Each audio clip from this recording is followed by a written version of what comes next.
Square alert অরিজিনালসের সমস্ত গল্পের update পেতে এখনই সাবস্ক্রাইব করুন আমাদের ইউটিউব চ্যানেল। আজ আপনাদের জন্য রয়েছে অরণ্যানী অর্পিতার কলমে একা ফেরা বারণ। আজকে গল্পের শেষে আপনাদের জন্য থাকছে এই গল্প থেকে একটি প্রশ্ন, যেটির সঠিক উত্তরদাতাদের নাম আমরা পরবর্তী গল্পে ঘোষণা করব এবং আগের গল্পের সঠিক উত্তরদাতাদের নামও আজ গল্পের শেষে ঘোষণা করা হবে। শুরু হচ্ছে আজকের গল্প।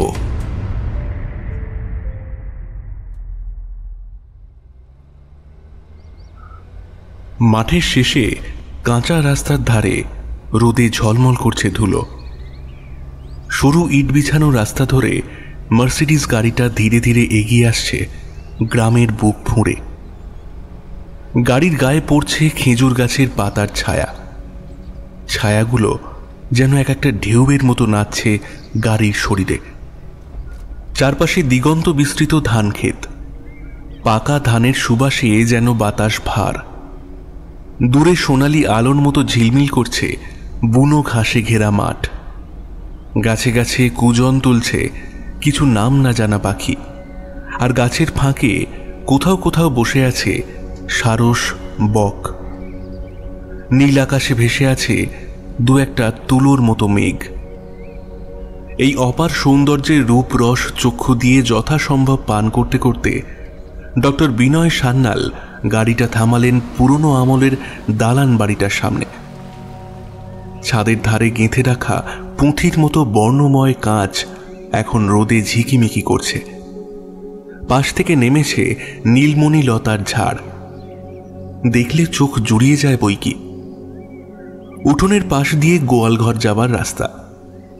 গাড়ি থেকে নামলেন ডক্টর বিনয়। হালকা ধূসর রঙের কোট, গায়ে সাদা লিনেনের পাঞ্জাবি, চোখে সানগ্লাস। তার চেহারায় আত্মবিশ্বাস, কিন্তু চোখে মুখে একরকম মায়াময় শান্তি। এই গ্রাম, এই প্রকৃতি, এটাই কি তার শিকড় নয়? শৈশবে কতগুলো বছর এই বাড়িতেই, এই গ্রামেই কাটিয়েছেন তিনি। অবশ্য সেসব স্মৃতি খুবই আবছা। বারান্দায় বসেছিলেন উমাপদ বিশ্বাস। সাদামাটা ধুতি, পাতলা গেঞ্জি, চোখে মোটা ফ্রেমের চশমা। শরীরটা একটু জীর্ণ, কিন্তু মুখে এক রাস প্রশান্তি। পিসিমার মৃত্যুর পর বাড়িটা যেন অনেক বড় হয়ে গেছে, অনেক নিঃসঙ্গ। শুধু রান্নার বউ লক্ষ্মী রোজ সকালে এসে রান্না করে দিয়ে যায়, আর দিনের বেশিটাই কাটে নিঃসঙ্গ চুপচাপ বারান্দায় বসে, কখনো বই নিয়ে, কখনো চুপ করে শূন্যের দিকে তাকিয়ে। তার ছেলে পুত্রবধূ দুজনেই লন্ডনে থাকে। বারবার ডাকে, ভিসা টিজা সব তৈরি, কিন্তু উমাপদবাবুর মন পড়ে থাকে এই উঠোন, এই কুয়ো, এই কৃষ্ণচূড়া গাছটার নিচে। তিনি বলেন, এই ভিটে মাটি ফেলে কেমন করে যাই বল। বিনয়ের বাবা মানে ওনার শালা ফোন করে মাঝে মধ্যেই বলেন, জামাইবাবু, হয় আমাদের এখানে চলে আসো, আর না হলে ছেলে বউয়ের কাছে যাও। এভাবে একা একা পড়ে থেকো না। এখানেই তো তোর দিদির কত স্মৃতি আছে। উঠোনে দাঁড়ালে কখন যেন মনে হয় পেছন থেকে ডাক দেবে ওমা। বিনয় সান্যাল গাড়ি থেকে নেমে একটু গলা চড়িয়ে বললেন, পিসেমশাই কেমন আছেন? উমাপদ এক মনে একা একাই দাবা খেলছিলেন। কখন যে গাড়ি এসে তার উঠোনের সামনে থেমেছে কিছুই তিনি খেয়াল করেননি। এখন ডাক শুনে চমকে তাকালেন। মুহূর্তেই তার চোখ উজ্জ্বল হয়ে উঠল। কি কাণ্ড! স্বয়ং ডাক্তার বাবু যে! এই বুড়ো রোগীকে এতদিনে মনে পড়ল।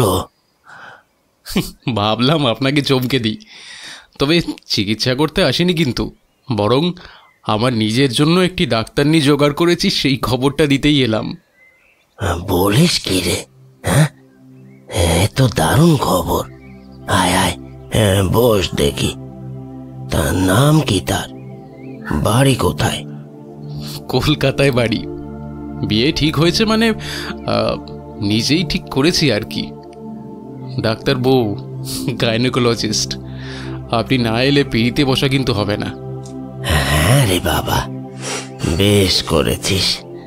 চল ভিতরে চল।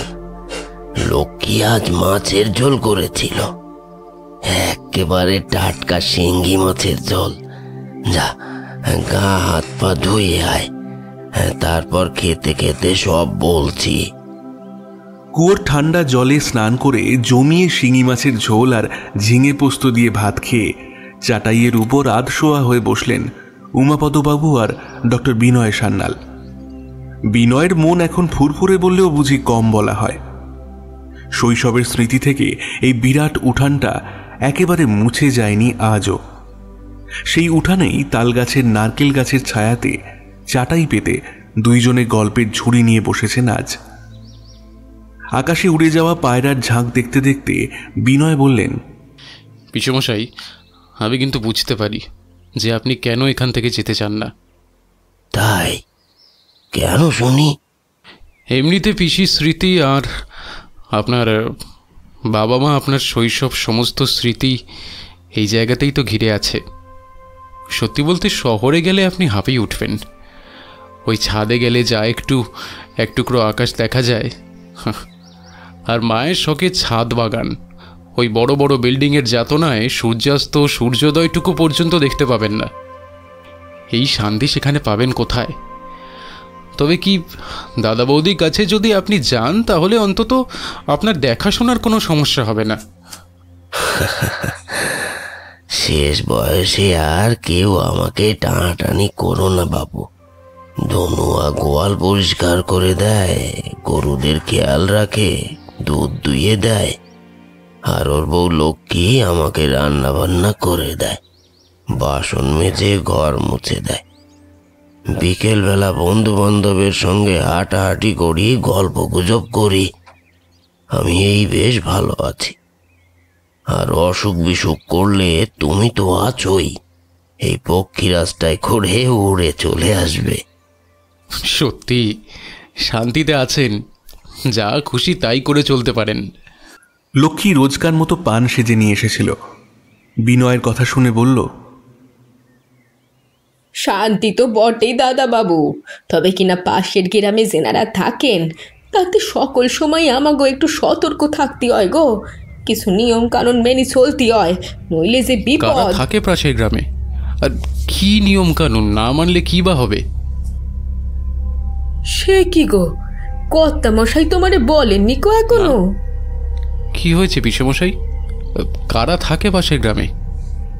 ওহ, এই মেয়েটার স্বভাবই হলো একটা ছোট বিষয়কে বড় করে সবার কাছে বলে বেড়ানো। তোর পান দেওয়া হয়ে গেছে, তুই এখন যা। বিনু দুদিনের জন্য বেড়াতে এসেছে, ওর কানে এই সমস্ত কথা তুলে ওকে বিব্রত করার দরকার নেই।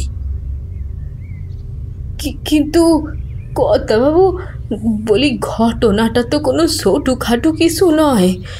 জল জানতো একটা পরাণ চলে গেল। দাদা বাবু শহরের মানুষ হয়তো বিশ্বাস করবেন না, কিন্তু মেলা ফ্যাস ফ্যাস শুরু করলি দেখছি, যা এখান থেকে। লক্ষ্মী ঠোঁট বাঁকিয়ে চলে গেল। কিন্তু বিনয়ের স্পষ্ট মনে হলো তার পিসেমশাই জেনেও কিছু একটা লুকোনোর চেষ্টা করছেন তার থেকে।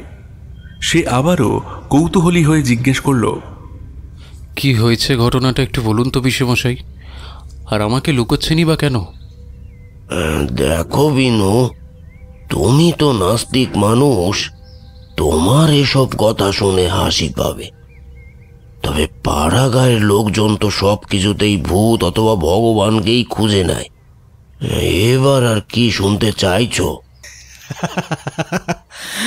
বুঝেছি। না, এইসব গল্প শুনে আমার কাজ নেই। তার থেকে আপনি বলুন, এখনো কি ছিপ ফেলে মাছ ধরতে যান?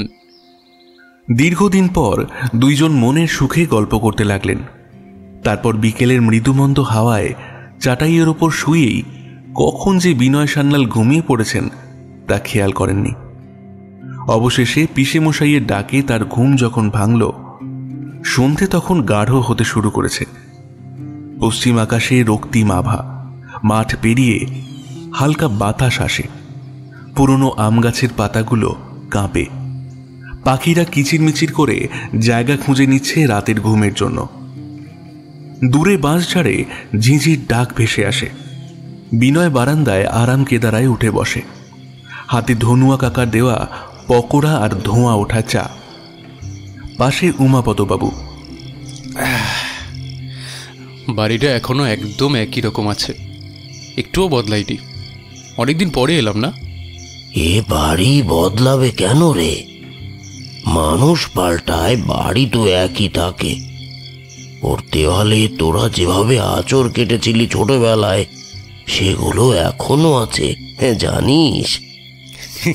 মনে আছে, ওই দোতলার কোণের ঘরে আমি, মিঠুন আর রানা মিলে ভূতের গল্প করতাম রাতভর। পিসিমা এসে আমাদের ধমক দিতেন।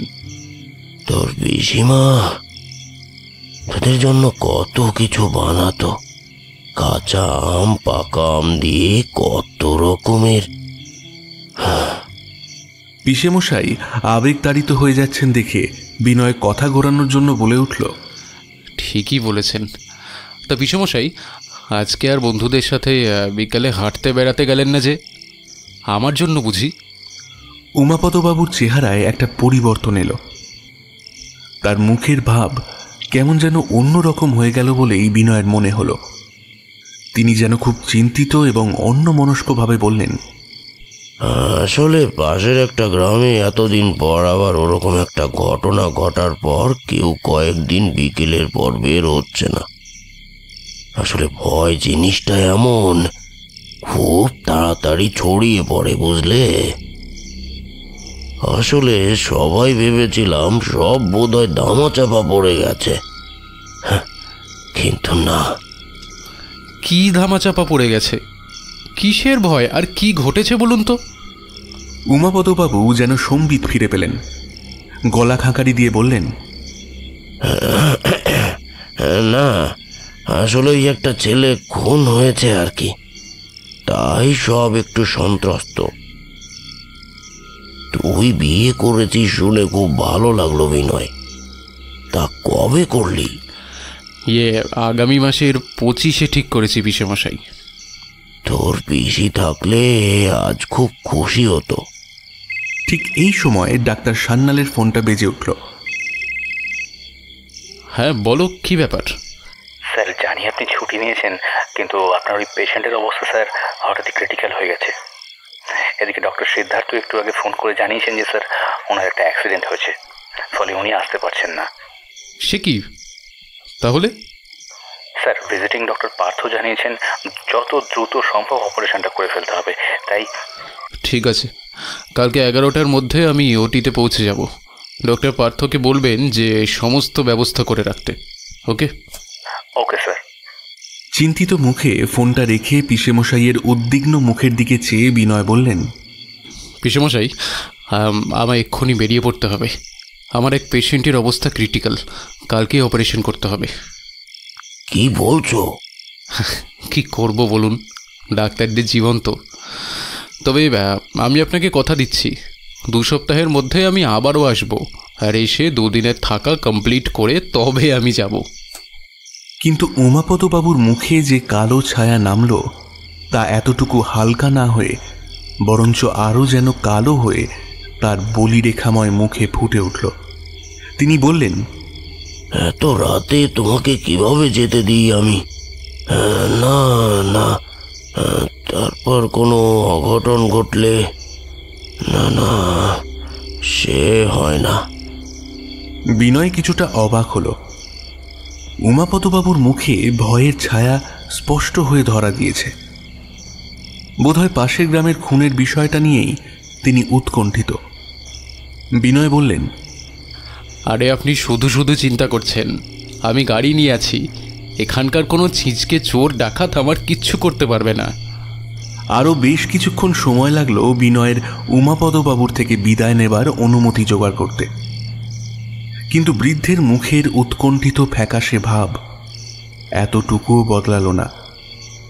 অবশেষে কোনো মতে রাতের খাওয়াটুকু খেয়ে যখন বিনয় শহরে ফেরার জন্য প্রস্তুত, তখন উমাপদবাবু কেমন একটা অদ্ভুতভাবে যেন খুব গোপন কোনো খবর ফাঁস করছেন, এইভাবে বললেন, শোনো বিনু, সোজা গিয়ে হাইওয়ে ধরবে। এদিক ওদিক ওই শর্টকাট নেওয়ার দরকার নেই, বুঝলে? রাস্তাঘাট ভালো নয়, আর রাত যথেষ্ট হয়েছে। আজ্ঞে হ্যাঁ পিসেমশাই, সোজা হাইওয়েতে উঠব। বিনয় বৃদ্ধকে প্রণাম করে বিদায় নিয়ে গাড়ির ড্রাইভিং সিটে বসতেই বৃদ্ধ লাঠিতে ভর করে ঈষৎ খুঁড়িয়ে খুঁড়িয়ে এসে গাড়ির জানলার সামনে ঝুঁকলেন। কিছু কি বলবেন? বলছিলাম, সাথে আগুন আছে নাকি? না না, এখন তো আর সিগারেট খাই না, ছেড়ে দিয়েছি। উমাপদবাবু যেন খুশি হলেন, তারপর গলাটা একটু নামিয়ে বললেন, পাড়া গায়ে কতগুলো নিয়ম আছে, বুঝলে বাবা? তোমার পিসিমা বেঁচে থাকতে কোনোদিন তোমাকে রাতের বেলা ফিরতে দিত না। যাকে এই খামটা সাথে রাখো। বৃদ্ধ একটি ছোট সাদা খাম বিনয়ের বুক পকেটে গুঁজে দিয়ে বললেন, বাড়ি অবধি সাথে রেখো, তোমার মায়ের হাতে দিও। পৌঁছে কিন্তু অবশ্যই ফোন করবে, কেমন? আজ্ঞে, নিশ্চয়ই করব। আর যদি দেখো কোথাও আলো নেই, তবে আগুন জ্বালাবার দরকার নেই, কেমন? অবশ্য তোমার তো হেডলাইট আছে, আগুনের দরকার হবে না, তাই তো? একটা অস্বাভাবিক জিজ্ঞাসু দৃষ্টিতে বিনয়ের দিকে তাকিয়ে রইলেন বৃদ্ধ। বিনয় সান্যাল আবারও বাধ্য ছেলের মতো ঘাড় নেড়ে বললেন, না না, তা দরকার হবে না। অবশেষে গ্রামের রাস্তা ধরে শহরের দিকে গাড়ি ড্রাইভ করে চললেন ডাক্তার বিনয় সান্যাল। গ্রামে যেখানে 7টার সময় সন্ধে নেমে যায়, 9টার মধ্যে সবাই খাওয়া দাওয়া করে দৌড় দিয়ে ঘুমিয়ে পড়ে, সেখানে এখন রাত প্রায় 11:30। চণ্ডীপুর পেরিয়ে মাটিয়ারা গ্রামের মধ্য দিয়ে গেলে একটু শর্টকাট হয়, অন্তত গুগলের হিসেবে 1.5 ঘন্টা তাড়াতাড়ি পৌঁছানো যাবে। মাটিয়ারাতে ঢোকার আগে গাড়িটা থামিয়ে একটু ইতস্তত করলেন ডাক্তার সান্যাল। পিসেমশাই বারবার বারণ করে দিয়েছেন কোনো শর্টকাট না নিতে, একেবারে সোজা হাইওয়েতে উঠতে। ওই রাস্তাটা নাকি ভালো না।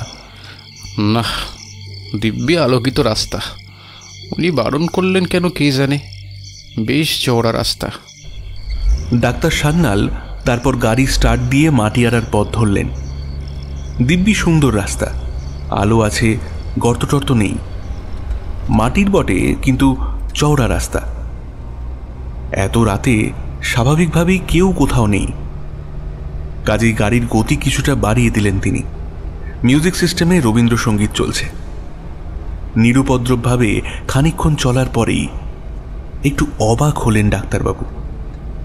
এতক্ষণ পর্যন্ত দিব্যি আলোক উজ্জ্বল রাস্তা ছিল, কিন্তু ডান দিকের বাঁকটা নিতেই দেখলেন গোটা রাস্তা অন্ধকারে ডুবে রয়েছে। অদ্ভুত ব্যাপার, দিব্যি এতক্ষণ রাস্তা জুড়ে আলো লাগলো, কিন্তু এই দিকটা আলো নেই কেন? অবশ্য কারেন্ট অফ হতে পারে। নিজেকে মনে মনে প্রবোধ দিলেও একটা খচখচানি অযথাই যেন মাথার মধ্যে বারবার নিজের অস্তিত্ব জানান দিয়ে যাচ্ছে। নিজের মনেই বিড়বিড় করলেন, বারবার নিষেধ করেছিলেন পিসে, কোনো শর্টকাট নিতে বারণ করেছিলেন কেন কি জানে? কেবল অন্ধকারের জন্য কি, নাকি ওই খুন টুনের ব্যাপারটার জন্য? গাড়ির হেডলাইটের আলো যথেষ্ট উজ্জ্বল, গাড়ি চালাতে অসুবিধা খুব একটা হলো না। কিন্তু মিনিট 2 কি 3 যেতে না যেতেই হঠাৎ করে রাস্তার চেহারা বদলে যেতে লাগলো। যেখানে ছিল মসৃণ কাঁচা রাস্তা, সেখানে এখন বড় বড় গর্ত, মাঝে মাঝে কাদা। আশপাশের গাছগুলোর ছায়া ঘন থেকে ঘনতর হয়ে উঠছে।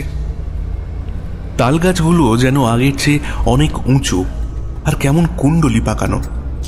এই গাছগুলো এরকম কেন? মনের নানাবিধ অস্বস্তি আর মাথার মধ্যে ঘুরে ফিরে আসা প্রশ্নগুলোর হাত থেকে বাঁচতে এফএমে গান চালিয়ে দিলেন তিনি। গান শুনতে শুনতে খানিকক্ষণের মধ্যেই মেজাজ ফুরফুরে হয়ে গেল তার। গাড়ির হেডলাইটের আলোয় যা বুঝলেন, রাস্তা হয়তো একটু খারাপ, কিন্তু তার সৌন্দর্য অপরূপ। দুপাশে ধান ক্ষেত আর তার বর্ডারে প্রচুর তাল গাছ, খেজুর গাছ সার দিয়ে দাঁড়ানো। চাঁদ সুন্দরীর নরম রূপলি কেশদাম গাছের পাতার ফাঁক দিয়ে মাঝে মাঝেই রাস্তা জুড়ে এলিয়ে পড়েছে। সেই আলোয় গাছগুলোর লম্বা লম্বা ছায়া পরিবেশকে কেমন এক অদ্ভুত মায়াবী করে তুলেছে। শুধু তাই নয়, মধ্যে মধ্যে যে পুকুরগুলো দেখা যাচ্ছে, সেই পুকুরের টলমল জলে চাঁদের ঝিলমিল যে অপূর্ব স্বর্গরাজ্য তৈরি করেছে তার তুলনা পাওয়া কঠিন। সান্যালবাবু মুগ্ধ চোখে এই অপূর্ব নৈসর্গ দেখছিলেন। তার গাড়ির গতিও কিছুটা কমে গেছিল। আসলে শহরে এই সৌন্দর্য দেখা যায় না। গাড়িটা থামিয়ে মিনিট খানেক দাঁড়ালে কোনো ক্ষতি নেই। বিনয় সান্যাল গাড়ি থামিয়ে ভালো করে এদিক ওদিক দেখে নিলেন, কারণ এইসব জায়গায় শেয়াল টেয়াল এসে পড়াটা অস্বাভাবিক নয়। উজ্জ্বল চাঁদের আলোয় গাড়ির হলদে হেডলাইটটা বড্ড বেরসিক এবং বেমানান লাগছে। হেডলাইট এবং গাড়ির ইঞ্জিন বন্ধ করে গাড়ির বাইরে বেরিয়ে এলেন তিনি। ইঞ্জিনের ঘরে শব্দ বন্ধ হতেই রাতের স্বাভাবিক শব্দগুলো কানে এলো তার। ঝিঁঝি পোকার গান, প্যাঁচা বা ওই জাতীয় কোনো রাতচরার ডাক, হালকা শীতল বাতাস। আহ, প্রাণ জুড়িয়ে যায়। এমন মায়াবী চাঁদের রাত। সিগারেটের তৃষ্ণা দারুণ বেড়ে গেল ডক্টর সান্যালের। তখন মেশো কি মনে করবেন ভেবে বেমালুম চেপে গেছিলেন সিগারের ব্যাপারটা। এখন কোটের পকেট থেকে দামি ব্র্যান্ডের সিগারটা বের করে লাইটার দিয়ে ধরিয়ে একটা লম্বা শুক টান দিলেন তিনি। গ্রামের রাত্রির নৈসর্গিক সৌন্দর্য তাকে মোহিত করে ফেলেছে যেন। কি মনে হতে ফোনটা বের করে ক্যামেরায় নাইট মোড অন করলেন বিনয়। খুব একটা স্পষ্ট ভিডিও আসছে না, তাও ক্যামেরাটা তিনি প্যান করে অপটু হাতে একটা ভিউ তোলার চেষ্টা করতে লাগলেন। আর সেটা করতে গিয়েই হঠাৎ চমকে উঠে হাত কেঁপে গেল তার। দুটো জলজলে হলুদ দৃষ্টি ধরা পড়েছে মোবাইল স্ক্রিনে। শিয়াল হবে নির্ঘাত, নিজের মনে ভাবলেন ডক্টর সান্যাল। তারপর মোবাইলের টর্চ জেলে পথের ধার থেকে একটা গাছের শুকনো ডাল কুড়িয়ে নিয়ে ওই দিকেই ছুঁড়ে দিলেন তিনি। কিন্তু না, ওই স্থির হলুদ দৃষ্টি এতটুকু নড়ল না। একইভাবে অপলকে চেয়ে রইল। একটু ঘাবড়ে গেলেন ডক্টর সান্যাল। শিয়ালের চোখ কি এত বড় হয়? বাঘ নাকি? বলা যায় না, প্রায় তো শোনা যায় বিভিন্ন জায়গা থেকে বাঘ এদিক ওদিক বেরিয়ে পড়েছে। তাড়াতাড়ি করে সিগারটা রাস্তায় ফেলে গাড়িতে উঠে বসলেন তিনি। কিন্তু এইবার গাড়ি স্টার্ট নিতে একটু গোলমাল করল। প্রায় 5-6 বারের চেষ্টার পর অবশেষে গাড়ির ইঞ্জিন স্টার্ট হলো। আর প্রায় সাথে সাথেই হাত 3 দূরত্বে অনেকগুলি শেয়াল একসঙ্গে বিশ্রীভাবে ডাকতে শুরু করলো। সাথে কেমন একটা পচা গন্ধ যেন নাকে আসলো ডাক্তারবাবু। কিছু পচেছে নির্ঘাত, কিন্তু এতক্ষণ তো কোনো খারাপ গন্ধ পাচ্ছিলাম না। পুরো মোড়টাই নষ্ট হয়ে গেল। গন্ধের হাত থেকে নিষ্কৃতি পেতে গাড়ির বেগ বাড়িয়ে দিলেন তিনি। কিন্তু অদ্ভুতভাবে গন্ধটা তার পিছু ছাড়ল না। খানিক পরেই হঠাৎই গাড়ির উপর ধূপ করে সজোরে কিছু পড়ার আওয়াজে চমকে উঠলেন তিনি। কি পড়ল? পরক্ষণেই মনে পড়ল দুই পাশে প্রচুর তাল গাছ, আর এখন তো তালের সময়। পাকা তাল পড়েছে নির্ঘাত। নিজের মনকে প্রবোধ দিলেও একটা অদ্ভুত অস্বস্তি হতে লাগলো ডাক্তারবাবুর। আর তখনই গাড়ির সামনের আয়নায় চোখ পড়তেই চিৎকার করে আঁতকে উঠলেন। এই কে কে? হ্যাঁ। ব্রেক কষে গাড়ি থামিয়েই ঘাড় ঘুরিয়ে পিছনে সিটে তাকালেন ডাক্তার সান্যাল। কিন্তু কোথায় কি? গাড়ির পেছনের সিটে তো কেউ নেই। ভালো করে ঝুঁকে পিছনটা আবারও দেখলেন, কিন্তু না, গাড়িতে তিনি ছাড়া আর কোনো দ্বিতীয় ব্যক্তি নেই। অথচ একটু আগে আয়নায় তিনি যেন দেখলেন কেউ একজন পিছনে বসে তার দিকেই মরা মাছের মতো ঘোলাটে চোখে তাকিয়ে রয়েছে। কপালে ফোঁটা ফোঁটা ঘাম জমে উঠেছে। এই রাতের অন্ধকারে অজানা অচেনা গ্রামে ঢুকে তিনি কি ঠিক করলেন? উমাপদ বাবুর কথা মনে পড়ল। রাস্তাঘাট ভালো নয়, কে বলতে পারে, হয়তো চোর ছিনতাইবাজ ওত পেতে আছে। কিন্তু গ্রামের রাস্তায় রাত্রিবেলা চোর ছিনতাইবাজ কেনই বা ওত পেতে থাকবে? কে বা আসে এখানে? না না না, পিসেমশাইয়ের কথাগুলো সাবকনশিয়াস মাইন্ডে ঢুকে গেছে, তাই জন্যই দৃষ্টিভ্রম হচ্ছে। গন্ধের হাত থেকে নিষ্কৃতি পেতে গাড়ির বেগ বাড়িয়ে দিলেন তিনি। কিন্তু অদ্ভুতভাবে গন্ধটা যেন আরো প্রবল হয়ে উঠল, যেন ঠিক পেছনে কোথাও কিছু পচে আছে, অথবা হয়তো সেই গন্ধ তার সাথেই চলেছে। হঠাৎ একটা ঠক করে শব্দ হলো। গাড়ির ডান দিকে কি যেন একটা জোরে ঠুকলো। ডাক্তার সান্যাল চমকে গিয়ে ব্রেক কষলেন। হাতের তালু ঘামে ভিজে গেছে। গাড়ির মধ্যে একটা বদ্ধ দমবন্ধ পরিবেশ। বাইরে আর একবার দেখে নেওয়া উচিত কিনা বুঝে উঠতে পারলেন না। ভিতরে বসেই রিয়ার ভিউ মিররে তাকালেন। মিররে গাড়ির পিছনে চাঁদের আলো পড়ে এক অস্পষ্ট অবয়ব যেন মুহূর্তের ভগ্নাংশের জন্য দেখা গেল। একজন মানুষ, না না, পুরোপুরি মানুষ বলা চলে না, কেমন যেন ধোঁয়াটে ঘোলাটে ছায়া। সেই অবয়বটা দাঁড়িয়ে আছে গাড়ির মাঝখানে পথ আটকে, মাথাটা হেলানো। কিন্তু সেই দৃশ্য এতই ভগ্নাংশ মুহূর্তের যে নিশ্চিত হয়ে বলাই যাচ্ছে না সত্যিই তেমন কিছু দৃষ্ট হয়েছে কিনা, নাকি পুরোটাই মনের ভুল। ডাক্তার সান্যাল প্রায় ঘামতে শুরু করেছেন। তিনি দ্রুত গাড়ি রিভার্স করে সেই জায়গাটা ছাড়িয়ে যাওয়ার চেষ্টা করলেন। গাড়ি পিছিয়ে গিয়ে পাশ কাটিয়ে চলে এলেও তার মনটা বারবার তাকিয়ে থাকতে চাইছে রিয়ার ভিউ মিররের দিকে, কিন্তু মিররে তখন আর কিচ্ছু নেই। হ্যালুসিনেশন, এটা নিছকই হ্যালুসিনেশন। আরে আমি শহরের মানুষ, এমন অন্ধকার গায়ের রাস্তা, ব্রেনের ওপর একটা চাপ পড়েছে, ভয় তৈরি করছে, আর কিচ্ছু না। তবু বুকের ভিতরে কোথাও যেন কিছুটা ঠান্ডা হয়ে বসে আছে এক ধরনের হিম আতঙ্ক। শরীরের লোমগুলো খাড়া হয়ে গেছে। তাড়াতাড়ি হাইওয়েতে পৌঁছে যাওয়া দরকার। আরো 10 মিনিট গাড়ি চালানোর পর পথ যেন হঠাৎ শেষ হয়ে গেল। সামনেই একটা পুরনো পুল, কাঠের, সরু, রেলিং ভাঙা। এতক্ষণের এত সুন্দর রাস্তার পর হঠাৎ এমন পুল। তিনি গুগল ম্যাপে তাকিয়ে দেখলেন ম্যাপে পুলটা নেই। আশ্চর্য, এখানে পুলটা তো দেখানো উচিত ছিল। ঠিক সেই মুহূর্তে ফোন থেকে চোখ তুলে ডান দিকে তাকাতেই তিনি দেখলেন গাড়ির ডান দিকে কাঁচের উপর একটা হাতের ছাপ পড়েছে। গোলাকার পাতলা হাতের ছাপ, যেন কেউ শিশির জমে থাকা কাঁচের উপর থেকে হাত টেনে নামিয়েছে। তিনি অবাক হয়ে তাকিয়ে থাকতে থাকতেই সেই ছাপটা ধীরে ধীরে অস্পষ্ট হতে লাগলো। হাতের গঠনটা পরিষ্কার বোঝা যাচ্ছে। 5টা লম্বা আঙুল, এক অস্বাভাবিক সরু তালু। মানুষ গাড়ির ডান দিকে এসে হাত রাখবে কিভাবে? সেই দিকে তো এক টানা খোলা ধান ক্ষেত, কেউ কোথাও ছিল না। ভেতরটা ঠান্ডা হয়ে গেল বিনয়ের। গাড়ির লক টিপে দিলেন, জানলা সব বন্ধ। হেডলাইট অন করে আবার এগোতে শুরু করলেন, কিন্তু এবার আর গাড়ি চলল না। ইঞ্জিন চলছে, কিন্তু গাড়ি যেন থেমে গেছে। এক অদৃশ্য জিনিস যেন পিছন থেকে টেনে ধরে রেখেছে। তিনি অ্যাক্সিলারেটর চাপ বাড়াচ্ছেন, কিন্তু গাড়ি চলছে না। না না না না, এখানে নয়, প্লিজ। O sheet!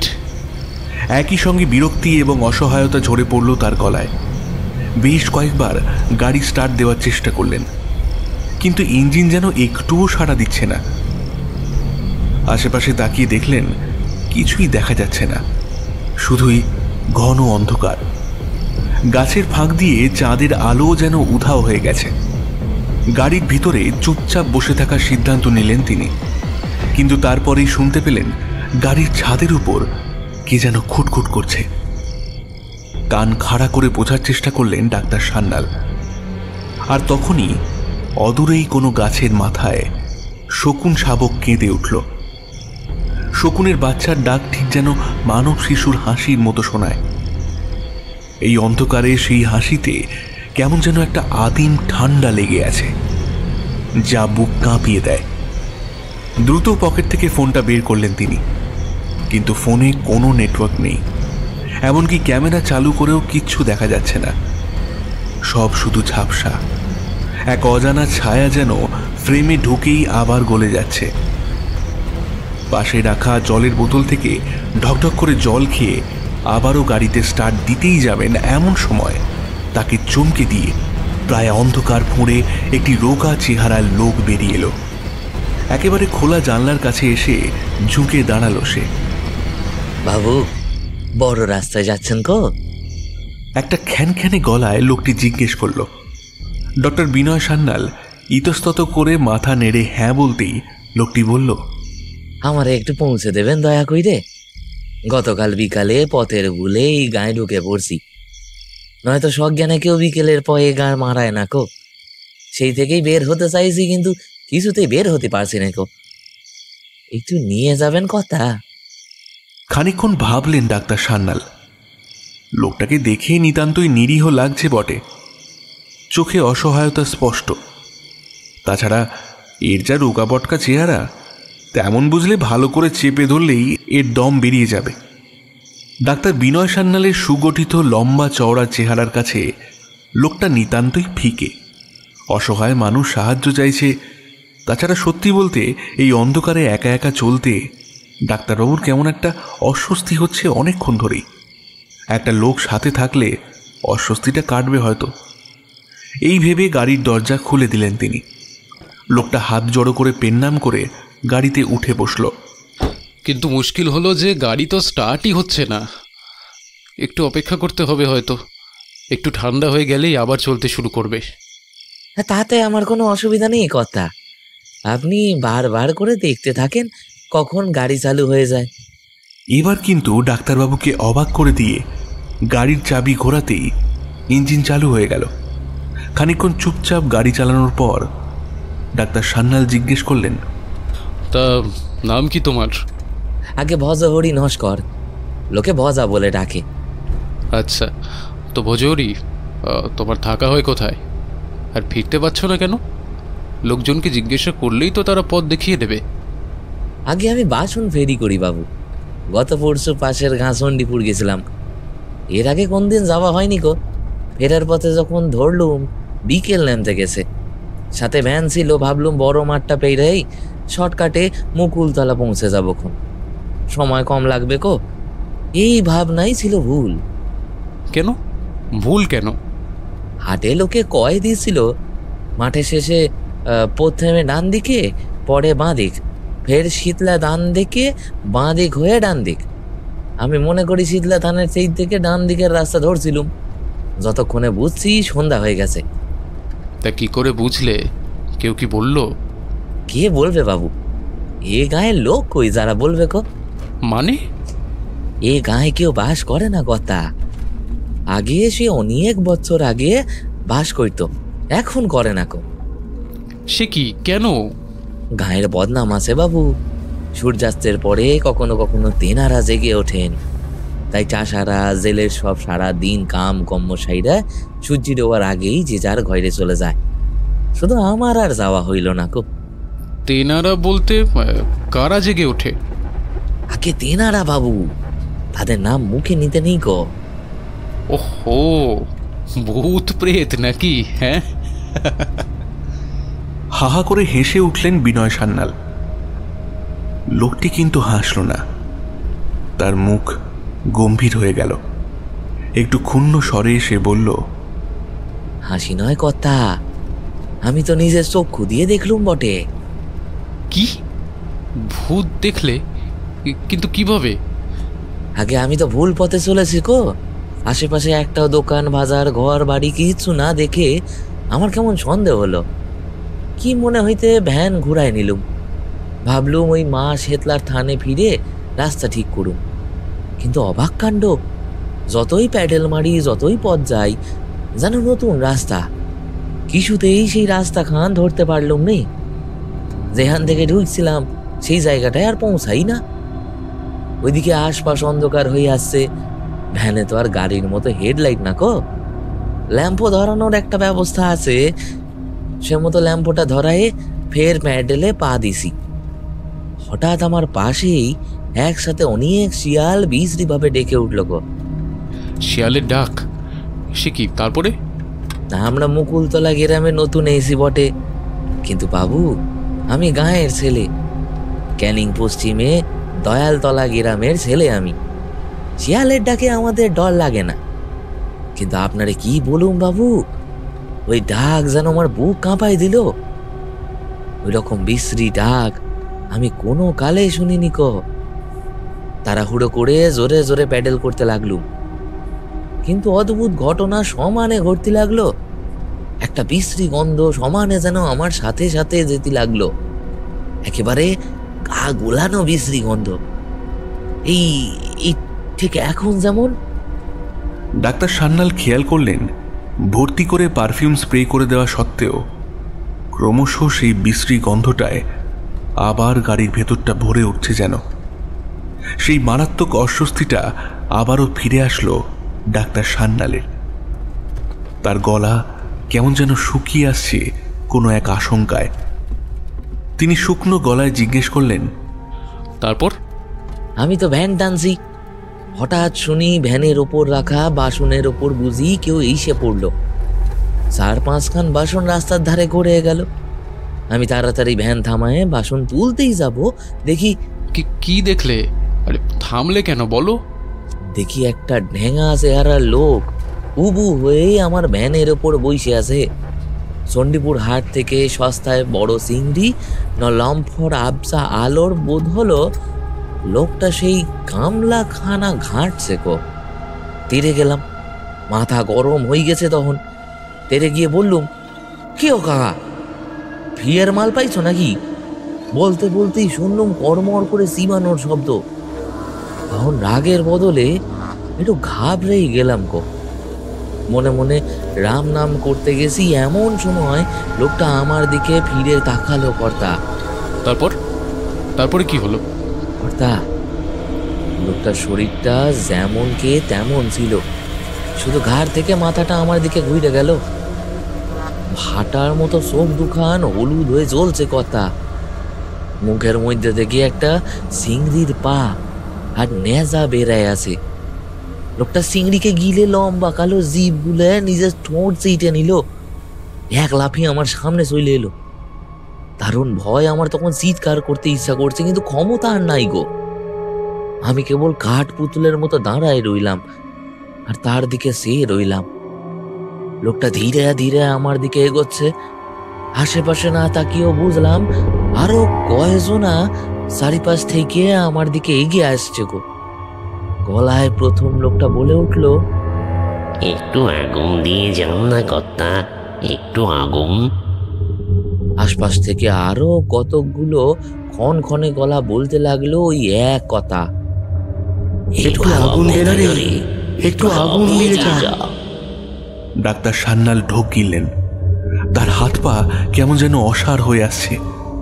কাঁপা কাঁপা স্বরে জিজ্ঞেস করলেন, তারপরে কি হলো ভজৌরি? আর তারপর বুকের বাঁ দিকে এমন খিঁচ ধরলো, সোজা হয়ে দাঁড়ায় থাকতে পারলুম না গো। বুঝে গেলুম।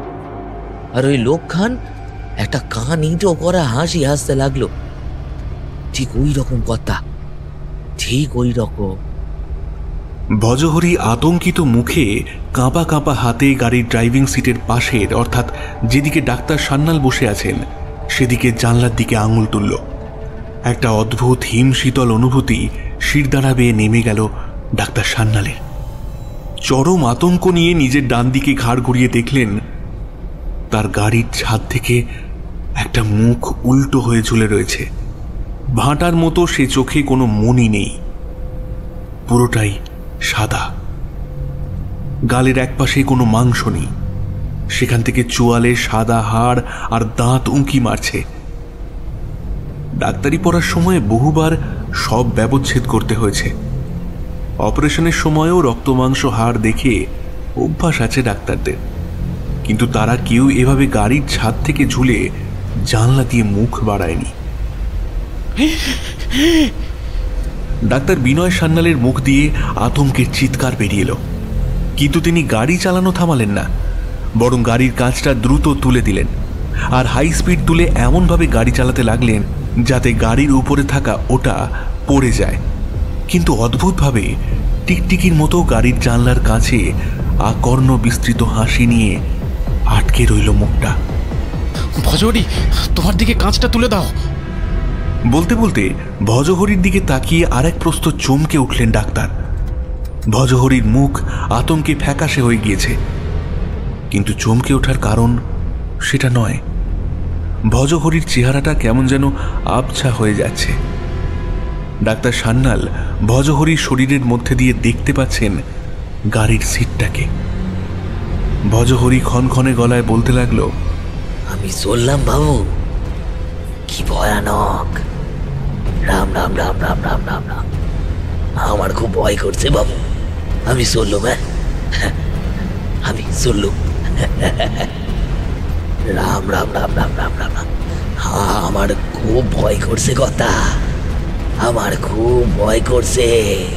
ক্রমশ ডাক্তারবাবুর বিস্ফারিত চোখের সামনে ভজহরির অবয়বটা হালকা হতে হতে সম্পূর্ণভাবে বাতাসে লীন হয়ে গেল। এইবার আর নিজেকে ঠিক রাখতে পারলেন না ডাক্তার সান্যাল। তার চোখের সামনেটা কেমন আবছা হয়ে আসতে লাগলো।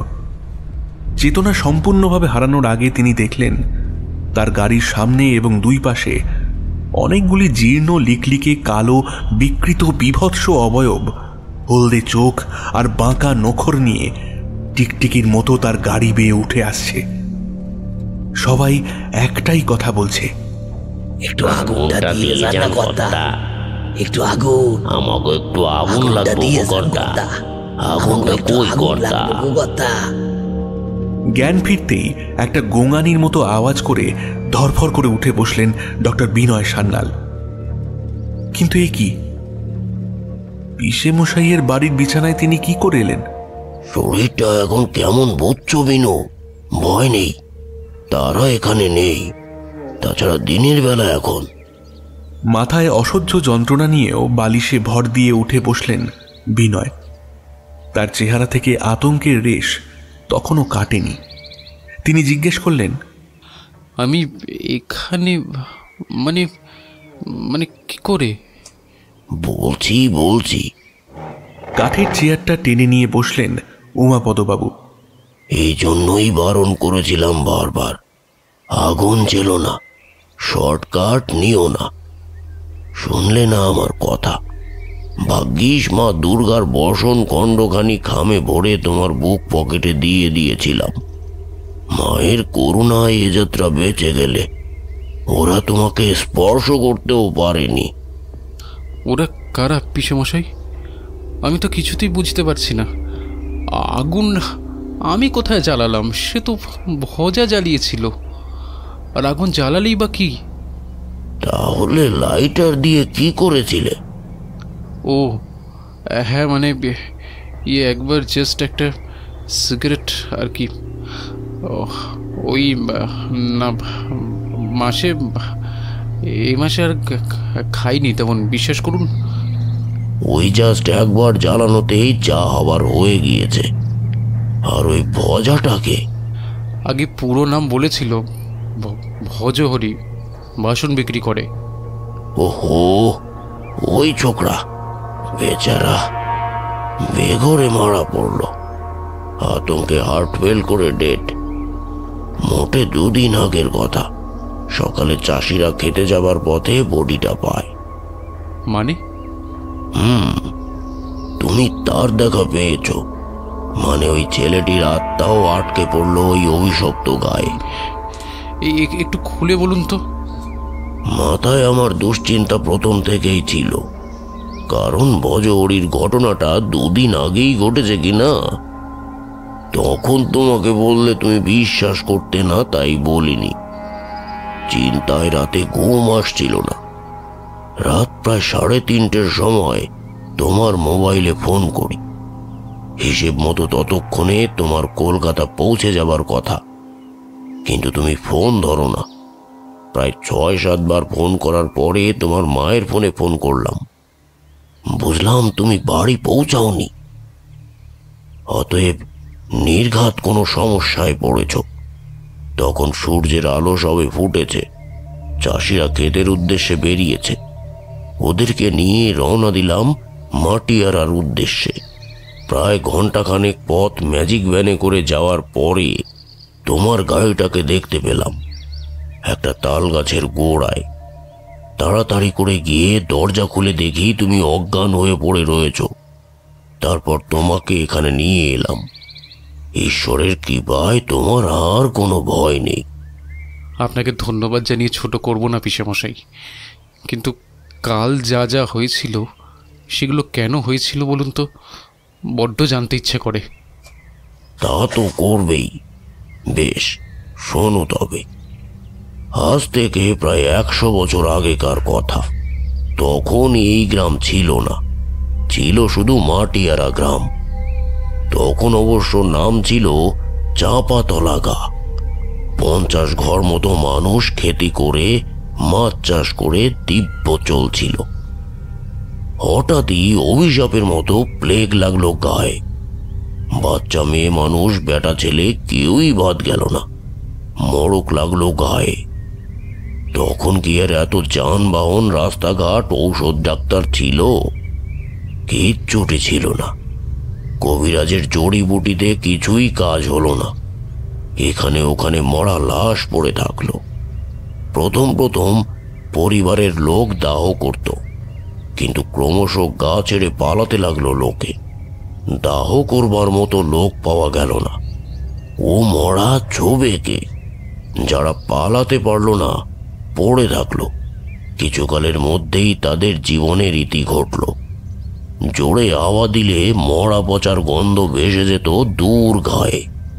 লোকে বলতো মানুষের কান্নার শব্দও নাকি ভেসে আসতো সেই সাথে। সবাই ভয়ে জোর দিয়ে রাখত। পরের বছর হলো দারুণ বন্যা। 10-20টা গ্রাম জলের তলায়। পাড় ভাঙলো, নদীর পথ বাঁকলো, চর তৈরি হলো। লোকে বলে ওই চরে ইতি উতি চাপা পড়েছিল ওই হতভাগা মানুষদের দেহ। সেই থেকে দিনের বেলায় কোথাও কিচ্ছুটি নেই। সাজের পরেও যদি টর্চ জ্বালো কি গাড়ির আলো ফেলো কোনো সমস্যা নেই, কিন্তু কেউ যদি এতটুকু আগুন জ্বালে ওই আটকে থাকা আত্মারা জেগে ওঠে একটু আগুনের লোভে। সৎকার হয়নি তো, মুক্তি পায়নি বেচারারা। কে বা মাটি খুঁড়ে খুঁড়ে হাড় বের করবে বলো? আর কতই বা করবে?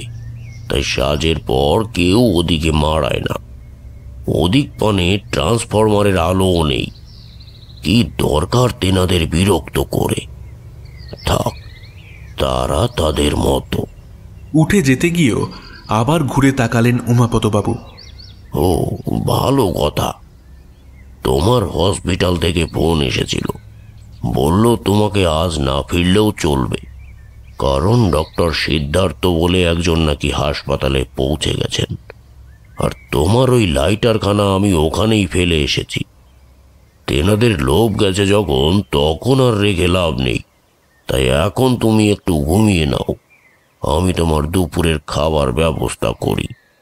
উমাপদবাবু পাশের ঘরে চলে গেলেন। বিছানায় থম হয়ে আধশোয়া হয়ে রইলেন বিনয় সান্যাল। লোকগুলোর ক্ষণক্ষণে গলায় বলা কথাগুলো এখনো মাথার মধ্যে পাক খাচ্ছে তার।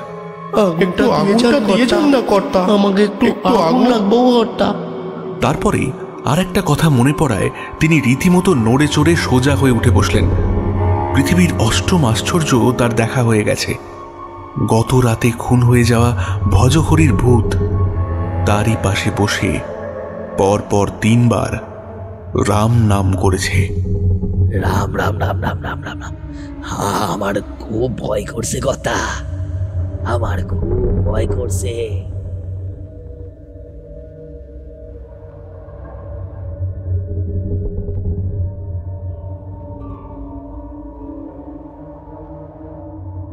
আজকে আপনাদের জন্য যে প্রশ্নটি রয়েছে সেটি হল, মাটিয়ারা গ্রামের আগের নাম কি ছিল? সঠিক উত্তরদাতাদের নাম শোনানো হবে পরবর্তী গল্পে, এবং সঠিক উত্তরের নিচে আপনার নাম আর আপনি কোথা থেকে বলছেন সেটা অবশ্যই লিখবেন। মেলার সেই রাত এই গল্পের থেকে যে প্রশ্নটি ছিল তার সঠিক উত্তরদাতাদের নাম হল, হাওড়া উলুবেড়িয়া থেকে বলেছেন রিমা বিজলি, কাকদ্বীপ থেকে বলেছেন গীতা দাস, নদিয়া বেথুয়াডহরি থেকে বলেছেন সঞ্জয় দাস, মিঠুন বলেছেন হাওড়া সাঁতরাগাছি থেকে, দুর্গাপুর থেকে নিবেদিতা ব্যানার্জি, নিউটাউন থেকে বলেছেন বৈশাখী মণ্ডল, উত্তর 24 পরগনার দেগঙ্গা থেকে বলেছেন পিন্টু ডাকুয়া, শুভেন্দু মাঝি বলেছেন হুগলি উত্তরপাড়া থেকে, ভুবনেশ্বর থেকে বলেছেন শিল্পা মজুমদার, কোচবিহার থেকে অমিত দাস, সিঙ্গুর থেকে অনন্যা দে, হাওড়া ডোমজুর থেকে বলেছেন রোহিত ঘোষ এবং তার পরিবারের সকলে, রাজস্থান জয়পুর থেকে শিবেন্দ্র পাল, রাশিয়া থেকে বলেছেন রাকেশ, ব্যারাকপুর থেকে বলেছেন ব্রততী বোস, দত্তপুকুর থেকে বলেছেন শ্রুতি দাস, হাওড়া বরগাছিয়া থেকে অজয় পাত্র, বারুইপুর থেকে বলেছেন শঙ্কর মণ্ডল এবং তার মেয়ে পূজা মণ্ডল, কাঁচরাপাড়া থেকে দীপক চৌহান, মালবাজার থেকে রাধারানী, কলকাতা লেদার কমপ্লেক্স থেকে হেমন্ত মণ্ডল এবং তার ছেলে সার্থক মণ্ডল, উলুবেড়িয়া থেকে শুভ, বনগাঁ থেকে বলেছেন অর্পিতা বিশ্বাস, জয়নগর থেকে আমন হালদার, সাবাং থেকে বলেছেন শুভঙ্কর দাস, জয়পুর থেকে রাজেশ বাগ, নিউটাউন থেকে দীপা মিস্ত্রি, ঝাড়গ্রাম থেকে সাজিবুল, গুজরাট আমেদাবাদ থেকে SK মেহরাজ, পশ্চিম বর্ধমান থেকে শুভ্রা মিশ্রা, জয়গীর চক থেকে বলেছেন শুভজিৎ বল, পূর্ব মেদিনীপুর নাটেশ্বরী চক থেকে বলেছেন গণেশ দাস, মিঠু দাস এবং তাদের মেয়ে রিয়া দাস, পশ্চিম মেদিনীপুর থেকে গোপাল, সুন্দরবন গোসাবা থেকে বলেছেন শুভজিৎ গায়েন, রানীহাটি থেকে আলফাজ, বিরাটি থেকে বলেছেন সায়রী চক্রবর্তী, শিলিগুড়ি থেকে বলেছেন দেবপ্রিয়া, মুর্শিদাবাদ থেকে বিপাশা নাসরিন, পশ্চিম মেদিনীপুর ঘাটাল থেকে রাজকুমার গোস্বামী, হাওড়া থেকে বলেছেন নিশিতা, হাওড়া ডোমজুর থেকে পায়েল প্রামাণিক, ব্যাঙ্গালোর থেকে ভাস্কর, বাঁকুড়া থেকে সুমন নায়ক এবং মেদিনীপুর থেকে বলেছেন নয়নমণি। এছাড়াও অনেকে বলেছেন, কিন্তু তারা তাদের নাম অথবা ঠিকানা ঠিক মতন বলেননি। তাদেরকেও অসংখ্য ধন্যবাদ। আজ তাহলে এই পর্যন্তই। ফিরে আসছি ঠিক আগামী সপ্তাহে আরও একটি ভয় নিয়ে। ততক্ষণের জন্য সবাই ভালো থাকুন এবং গল্প শুনুন।